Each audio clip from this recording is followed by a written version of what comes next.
नमस्कार, जय श्री राम, सुस्वागत, बहुत अभिनंदन आप सभी मित्रों का। आज एक और ज्योतिष का सूत्र लेकर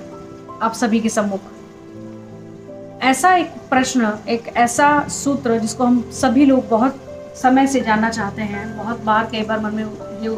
जिज्ञासा होती है कि मान सम्मान कैसा है कुंडली के अंदर, और कभी कोई ऐसा समय तो नहीं आने वाला जिसमें मान सम्मान में कुछ कमी हो या बदनामी होने का डर रह सकता है। वैसे तो ये सब कुछ डिपेंड करता है हमारे खुद के कर्मों पर, किस प्रकार के कर्म हम कर रहे हैं, और उसी प्रकार का फल हमें आगे आने वाले जीवन में मिलेगा ही। जिस प्रकार की चीजें कुदरत के साथ, प्रकृति के साथ की जाएंगी, उसी प्रकार का फल प्रकृति भी हमें वापस देगी। लेकिन कुंडली की यदि हम बात करें तो क्या कोई ऐसा योग कुंडली के अंदर बनता है तो किस भाव से और कैसे उसको एनालिसिस किया जाए। कब ऐसा समय हो सकता है कुंडली के अंदर जब हमारे मान सम्मान को ठेस लग सकती है या कुछ बदनामी का वक्त हमारे सामने आ सकता है। तो चलिए शुरू करते हैं इस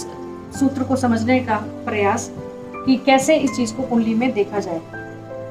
जैसे कि आप सभी लोग जानते हैं इस बात को कि कुंडली के अंदर 12 भाव होते हैं, यानी कि 12 हाउसेस होते हैं, और 9 ग्रहों के बेसिस पर उसकी गणना की जाती है। हर एक भाव से एक नहीं, बहुत सारी चीजों की गणना की जाती है, मतलब कि उसको एक भाव से बहुत सारी चीज़ों को एनालिसिस किया जाता है। सबसे पहला जो भाव होगा वो ये होता है, जिसको कि हम अपना लग्न भी मानते हैं। पहला घर सबसे इम्पोर्टेंट है। जब भी किसी सूत्र को देखना हो, किसी भाव का एनालिसिस करना हो, तो सबसे पहले लग्न पर दृष्टि जरूर रखिए। अब हमें बात करनी है मान सम्मान की। मान सम्मान के लिए तो खैर हमें दूसरा घर को देखना है, लेकिन यदि ऐसा कोई समय कि कभी हमें बदनामी ना देखनी पड़ जाए, तो उसके लिए सबसे पहले आप अपने छठे भाव को और अपने दशम भाव को, इनको देखिए कि यहाँ पर कौन सी राशि है, उसका स्वामी कौन है, उसकी प्लेसमेंट कहाँ है, किस प्रकार का अंश बल है, कैसी युति है, कोई दृष्टि उस पर पाप ग्रह की है या सौम्य ग्रह की दृष्टि है।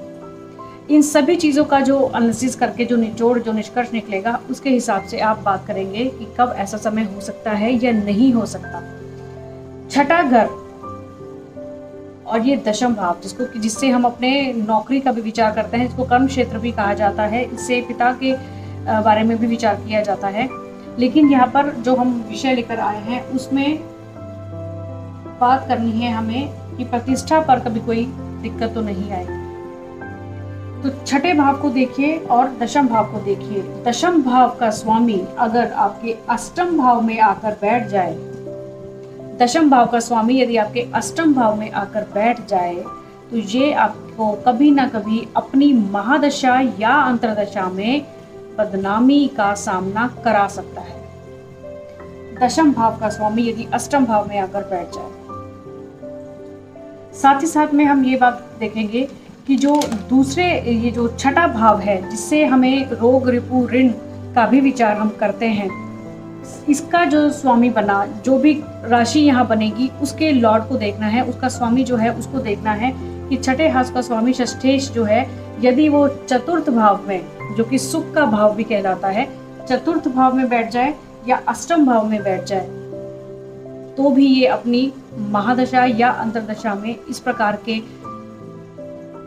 जो बदनामी वाला जो समय होता है, किसी ना किसी तरह से मान सम्मान पर, प्रतिष्ठा पर कुछ ना कुछ कलंक लगना, कोई ना कोई, चाहे वो सच्चा ना भी हो, बेशक से किसी ना किसी प्रकार के षड्यंत्र में आपको फंसाया जाए, लेकिन आपका जो नाम है उसको बदनाम करने की पूरी कोशिश इस समय में जरूर की जाती है। जब भी षष्ठेश, यदि वो चतुर्थ भाव में है या वो अष्टम भाव में है, जब भी उसकी महादशा होगी या अंतरदशा होगी, उसी प्रकार से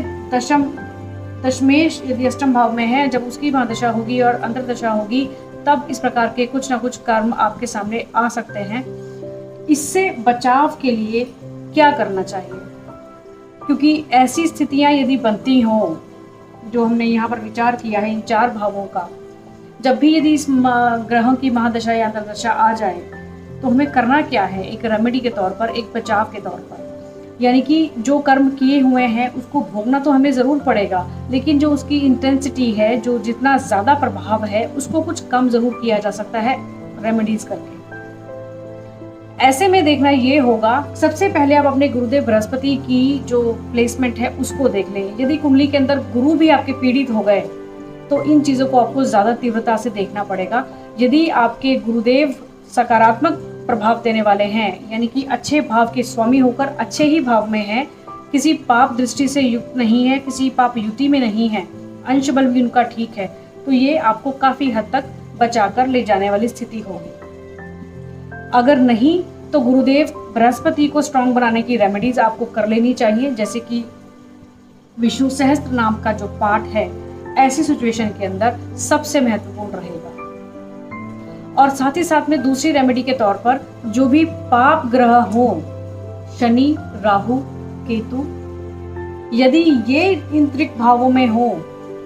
तो उनके उपाय आपको ज्यादा से ज्यादा करने होंगे, क्योंकि इन्हीं के प्रभाव से ऐसा समय आपके सामने आ सकता है। सौम्य ग्रहों की पावर को बढ़ा दीजिए और पाप ग्रहों की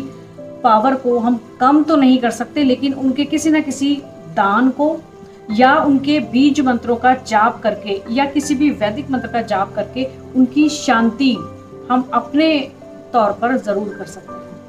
मैं यहाँ पर बहुत बड़े बड़े अनुष्ठान की बात नहीं कर रही हूँ, यदि आप वो करा सके तो बहुत ही अच्छा रहेगा, लेकिन निजी तौर पर आप क्या कर सकते हैं, वो उन पाप ग्रहों के बीज मंत्रों का जाप अपने ही आप से रोजाना यदि 108 बार भी आप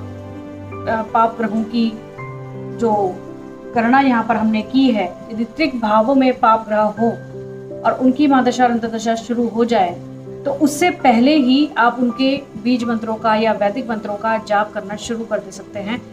यही फायदा है एस्ट्रोलॉजी का, कुंडली एनालिसिस का, कि आपको आने वाले समय के बारे में थोड़ी सी जानकारी पहले से यदि मिल जाती है तो उन रेमेडीज को आप थोड़ा पहले से करना शुरू कर सकते हैं, जिससे उस समय तक पहुंचते पहुंचते आपके ऊपर जो प्रभाव हैं उन ग्रहों के थोड़े कम हो जाते हैं। तो ऐसे ही ज्योतिषीय सूत्रों को लेकर आपके सामने फिर से उपस्थित होंगे। तब तक आप अपना ख्याल रखें, सुरक्षित रहें। नमस्कार।